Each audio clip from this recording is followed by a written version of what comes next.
Sa isang lugar sa Greece, meron di umanong isang pangalan ng babae na kapag naririnig nila, nanghihilakbot sila, natatakot sila, naghihisterical sila.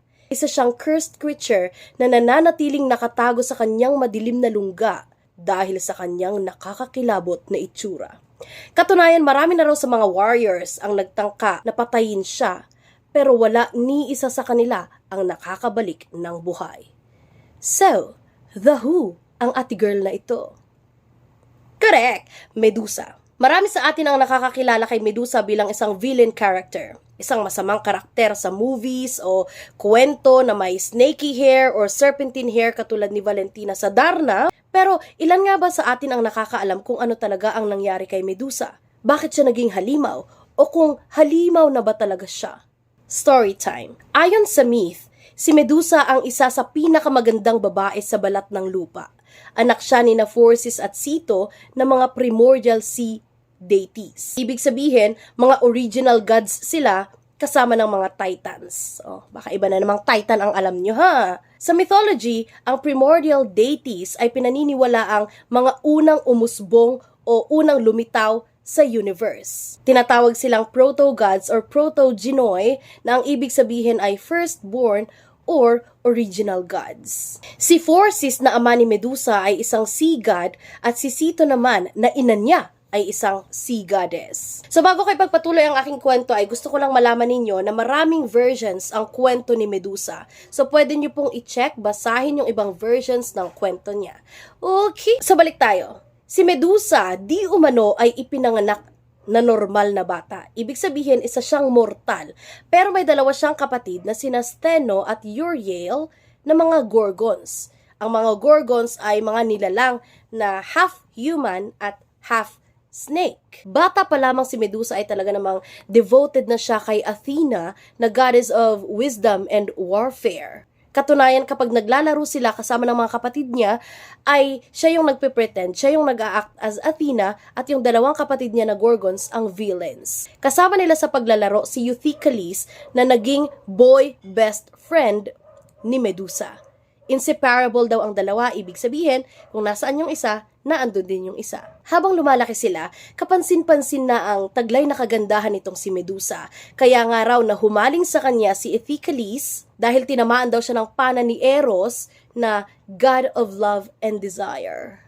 Si Eros yung makikita natin sa mga pictures na little boy na nakahawak ng bow and arrow na sa Roman mythology, siya si Cupid o si Cupido. Bagamat may feelings na talaga itong si Euthycles kay Medusa, hindi niya sinasabi, hindi niya inaamin kasi iniisip niya masyado pa kaming bata para pumasok sa relasyon. Pero isang araw, naglakas ng loob itong si Euthycles na umamin kay Medusa. So sabi niya, Medusa, alam kong kaibigan lang ang turing mo sa akin, pero hindi na ako makatulog, hindi ako makakain, nagpupuyat na ako kaiisip sa'yo. Palagay ko'y mahal na kita at gusto kitang makasama habang buhay. Nabigla itong si Euthycles nang bigla siyang yakapin ni Medusa. So sabi niya, Euthycles, mahal din kita, mahal na mahal. Tapos tumalikod siya. Sabi niya, pero nung ibinaling niya ang tingin niya kay Euthycles, nag-disappear itong si Euthycles. Siguro sa sobrang kilig-pechay niya, nagtatatakbo na lang siya, tumatalon-talon sa sobrang saya. Na, okay, mahal din ako ni Medusa, boom boom, ganon. Isang araw na masyal sila sa temple ni Athena at dito na nagtapat si Medusa. So sabi niya, Euthycles, alam mong simula pa lamang nung bata ako ay gusto ko na talagang maging katulad ni Athena. Gusto ko sanang maging priestess niya. Pero para matanggap ako bilang priestess niya ay kailangan kong manatiling pure at hindi dapat ako bumibigay sa kung anumang tukso na meron dyan. Hindi tayo pwedeng magmahalan, Euthycles. Hindi tayo pwede. Tapos bigla siyang kumanta ng, hindi tayo pwede. Charot. Sabi niya, lalong hindi kita pwedeng makasama habang buhay kasi meron akong gustong gawin sa buhay ko na labis kong ikaliligaya. Napangiti na lamang itong si Euthycles at ang sabi niya, Medusa, alam mo kung saan ka maligaya, doon ako. Gusto ko lang malaman mo na ang kaligayahan mo ay kaligayahan ko na rin. Nung nasa tamang edad na si Medusa, ay pumasok na siya bilang isang aspirant priestess sa temple ni Athena. So required na dapat meron silang GMRC. Dahil ang instruction sa kanila ay lahat ng gawin nila ay maaaring makasama o makabuti sa reputasyon ni Athena. So kailangan nilang mag-ingat maging mapagmatsyag at matanglawin. Isa sa mga major requirements para maging isang ganap na priestess ay absolute purity. Kaya naman, kailangan ang mga priestess ay manatiling virgins. Katulad daw, di umano, ni Athena na virgin at pure dahil hindi siya bumigay sa mga tukso ni na Eros at Aphrodite.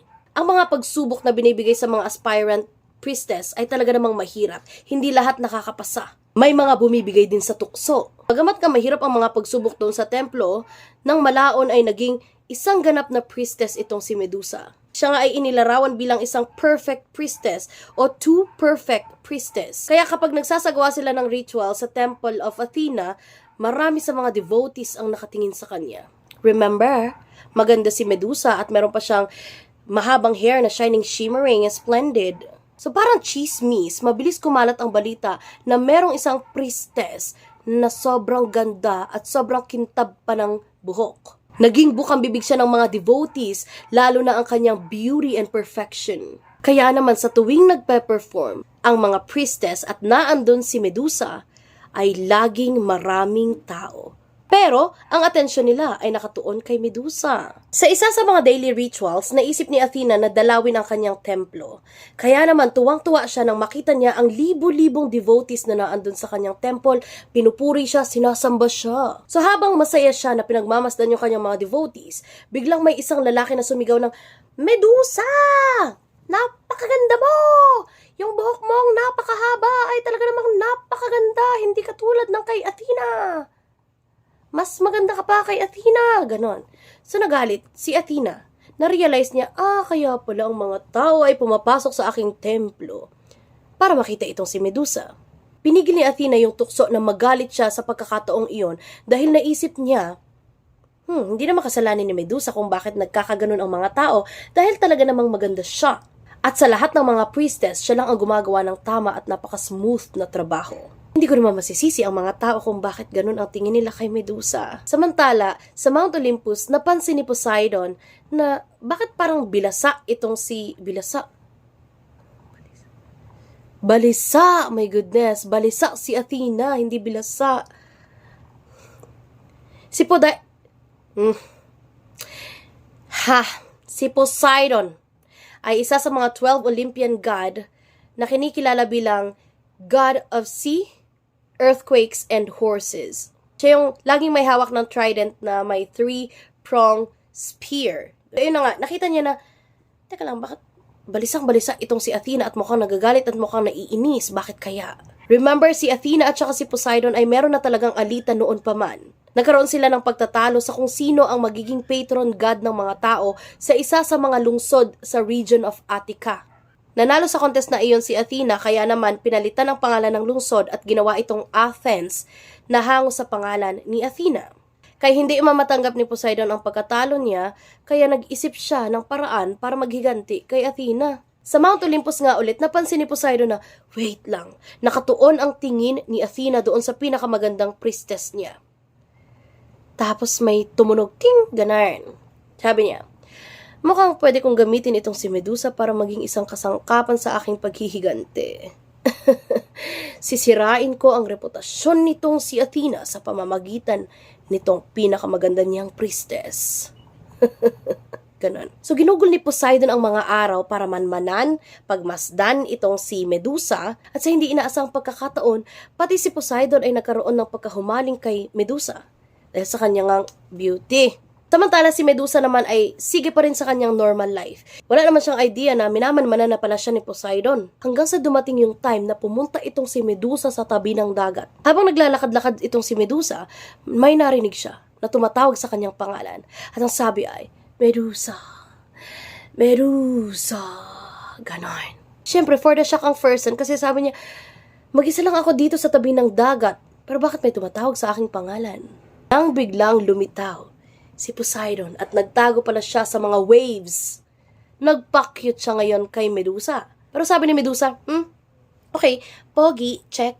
Makisig, check. Malaki ang, check. Pero meron akong sinumpaang pangako. Meron akong pangako kay Goddess Athena na mananatili akong pure and virgin. Ganun. So, iniwasan niya ngayon si Poseidon. Hindi niya pinansin. At dahil hindi na naman afford ni Poseidon ang isa na namang rejection, sinundan niya itong si Medusa at hinablot sa braso. Dahil sa sobrang gulat ni Medusa, ay nagawa niyang masuntok sa mukha itong si Poseidon. Tumakbo si Medusa sa loob ng temple ni Athena at doon siya lumuhod sa estatwa ni Athena at nagmakaawa umiiyak na, Athena, please, tulungan mo ako, protektahan mo ako. At dahil nga si Poseidon ay hayok na sa laman at galit na galit siya dahil naborjak siya sa mukha, sinundan niya sa loob ng temple si Medusa. Nang malapit na itong si Poseidon kay Medusa ay bigla namang humarang si Ithacles. Pero dahil galit na galit nga si Poseidon ay nagawa niya itong suntokin dahilan ng pagkahimatay ni Ithacles. Natagpuan ni Poseidon si Medusa na nakaluhod pa rin doon sa estatwa ni Athena at doon na niya na isagawa ang kanyang maitim na balak. Nagawa niyang angkinin ng sapilitan itong si Medusa at sa harap pa mismo ng estatwa ni Athena. So itong si Poseidon, masayang-masayang nilisan ang temple ni Athena. Sabi niya, na isa katuparan ko na rin ang aking maitim na balak. At higit pa doon ang aking nagawa. Dahil bukod sa inangkin ko ang purest priestess ni Athena, ay nagawa ko pang lapastanganin ang templo niya. Ganon. Nang malaman ni Athena ang tungkol dito ay dali-dali siyang bumalik sa templo at nakita niya, natagpuan niya si Medusa na nakahandusay doon at umiiyak. So, imbes na tulungan siya ni Athena, ang sabi ni Athena ay, malandi ka kasi.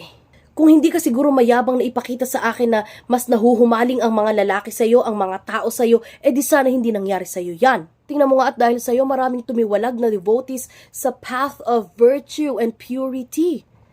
Pal ka kasi. Kung hindi dahil dyan sa kalandian mo, di sana malinis at marangal pa rin itong aking templo. At dahil sa sobrang galit, dito na napagpasya ni Athena na parusahan itong si Medusa. Iniwan niya si Medusa na awang-awa sa sarili kasi hindi naman niya gusto talaga ang nangyari. Ngayon, iniisip ni Medusa hindi na siya pure. Hindi na siya karapat-dapat na maging priestess. At feeling niya, kasalanan niya kung bakit nilapastangan o nalapastangan ang temple ni Athena. Pagkagat ng dilim, siya namang pagbangon nitong si Ithacles mula sa pagkakahimatay. Hinanap niya kaagad si Medusa doon sa templo at nang marinig ni Medusa ang mga yabag, nagbabala kaagad siya at nagsabing, pakiusap, huwag kang lalapit sa akin, huwag mo akong lalapitan dahil ayokong makita mo ako sa ganitong anyo. Pero dahil nga si Ithacles, di ba mahal na mahal niya si Medusa, dahil concerned siya, nilapitan niya pa rin ng dahan-dahan. At hinawakan niya si Medusa sa braso. At dahil sa halong takot at gulat ni Medusa, ay bigla siyang napatayo at napatiti kay Ithacles. Walang kaabog-abog ay naging stone-made statue si Ithacles. So nagulat itong si Medusa dahil na-realize niya yung curse na binigay sa kanya ni Athena. Niyakap na lamang niya si Ithacles, sabay nagtatatakbo palabas ng temple. Lahat ng mga taong nakakakita sa kanya nagsisisigaw. May snaky-haired creature na, tumatakbo, ganon. Tapos yung ibang mga tao na nakaka-eye-to-eye contact itong si Medusa ay nagiging bato kaagad. Mabilis na ulit kumalat yung chismis na merong snake-haired creature na gumagambala, pumapatay at ginagawang bato ang mga tao. Kaya naman agad na nagkasa ng operation hunting itong mga warriors. Pero ilang araw, ilang taon na ang nakalilipas ay walang nakakabalik sa kanila hanggang malaman ng mga taga-Athens na lahat ng pinapadala nilang warriors ay nagiging bato. Siyempre natakot yung mga taga-Athens na iniisip nila sa isang titig lang ng babaeng ito ay mamamatay ka na, magiging bato ka na. Ang hindi nila alam, wala naman talagang intensyon si Medusa na saktan sila. Kumbaga, pinoprotektahan lang niya ang kanyang sarili mula sa mga taong gustong pumatay sa kanya. Sa takot na baka mas marami pa siyang mapatay na tao sa Athens, ay nilisan na lamang niya ito at nanirahan siya sa isang distant city na abandonado na many years ago pa. Doon siya nakakita ng isang ancient temple na ginawa niyang hiding spot. Siyempre, nung malaman na naman ng mga warriors na dito siya nagtatago, marami ulit sa kanila ang sumubok na i-capture siya for the sake of glory. Pero same thing, wala pa rin nakakabalik sa kanila. Lahat sila nagiging bato. Sa kanyang pag-iisa at sa lahat ng mga ginagawa ng warriors sa kanya, ng mga taong gustong pumatay sa kanya, unti-unting nawala ang humanity ni Medusa. Kaya nga ang kanyang reputasyon bilang isang masamang halimaw ay naging legendary, naging makasaysayan na. Dahil nga ayaw naman talaga ni Medusa na pumatay ng tao, nagsusurvive siya sa pamamagitan ng paghahunt ng mga hayop. At sa kahunt niya ng mga makakain, napadpad siya sa isang lugar kung saan niya nakita ang ancient bust ni Goddess Athena.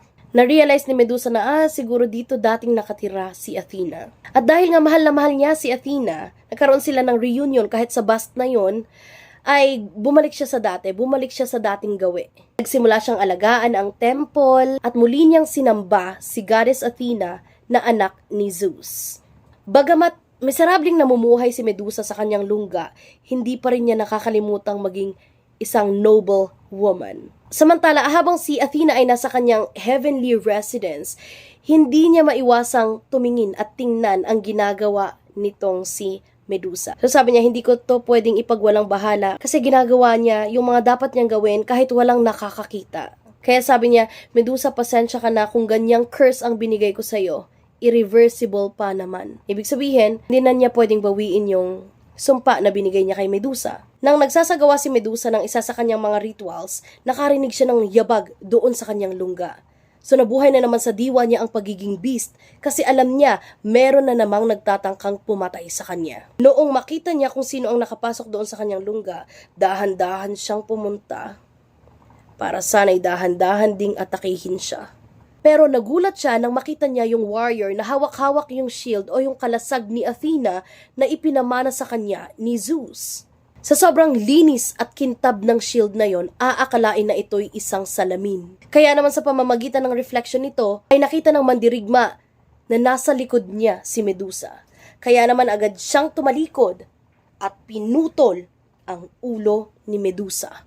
Namatay si Medusa at ang mandirigmang kinilala ay si Perseus. Matapos ni Perseus ang kanyang mission ay bumalik siya kay Athena, binalik yung shield at binigay ang ulo ni Medusa. Ang hindi nila alam, dala-dala pala ni Medusa ang binhi o ang bunga ng pag-angkin sa kanya ni Poseidon. At mula sa kanyang leeg ay lumitaw ang dalawang nilalang na sina Chrysaor na ang pangalan ay nangangahulugang golden sword at si Pegasus, ang kabayong may pakpak. Si Pegasus di umano ay ang purest of all the creatures kasi taglay nito ang original purity ng ina niyang si Medusa. Marami pa rin ang naniniwala na ang pagtulong ni Athena kay Perseus ay isa pa ring pamamaraan niya para makapaghiganti kay Medusa. Ang hindi nila alam, isa ito sa mga paraan ni Athena para palayain si Medusa mula sa nakakatakot na pamumuhay na meron siya. Dahil nga nakonsensya si Athena na kinurse niya si Medusa sa ganung pamamaraan. At the end of the story, pinarangalan pa rin ni Athena itong si Medusa sa pamamagitan ng paglalagay ng pugot na ulo ni Medusa doon sa shield niya. So, ang image ng loyal priestess ni Athena ay nakaukit doon sa kalasag ng goddess na mahal niya.